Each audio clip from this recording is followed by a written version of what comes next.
current memory clinics, what we've been doing in the past decades is diagnosing patients who already have cognitive impairment, issuing a prognosis, which is telling them whether their cognitive impairment will progress, at what rate it will progress, putting in place treatment, what treatment is available, and rehabilitation, psychoeducation, and social support. This is a setup that works for patients who already have cognitive impairment, but the field is quickly moving towards prevention, towards secondary prevention, which is preventing the development of cognitive impairment in those persons who are at high risk, but who do not yet have cognitive impairment. And this requires a radically different set of skills. First of all, you don't do diagnosis, right? Because there's no disease to diagnose. There are risk factors. So you have to detect the risk factors. And the problem with the risk factors is that you can have 1, 2, 3, 4, 5, 10. With diagnosis, in general, you have one disease. You may have two if you're very, very unlucky. But that's it.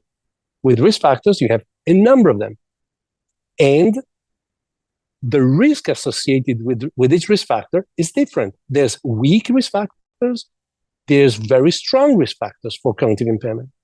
So you have to know the weight of each risk factor in order to stratify patients into those with low risk, intermediate risk, high risk, and prioritize interventions on the risk factors.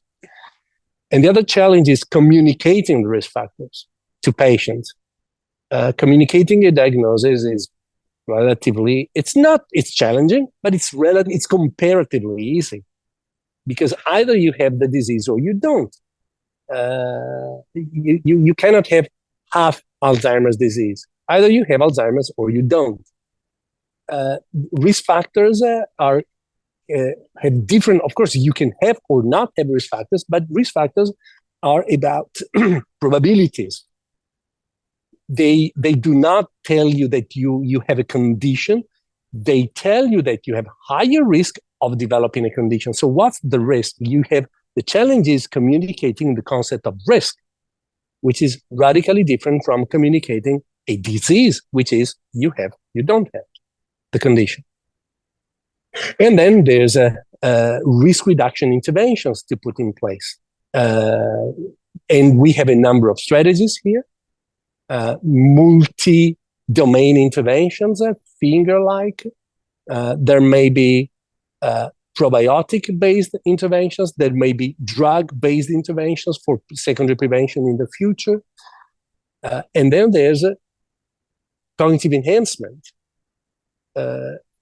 which is something different from the reduction of risk. And that's related to a request that comes from patients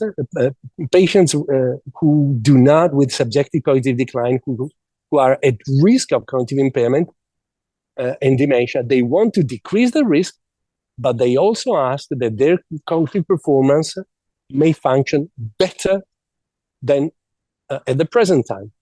So the challenge is improving cognitive performance in someone whose cognitive performance is within normal limits. And there's a number of techniques that might allow to do so. For instance, transcranial magnetic stimulation, so intracranial electrical stimulation. There's a set of skills and capabilities that are required for secondary prevention of dementia and Alzheimer's disease that are not part of the armamentarium of current memory clinics. And this is what our communication, our paper is about.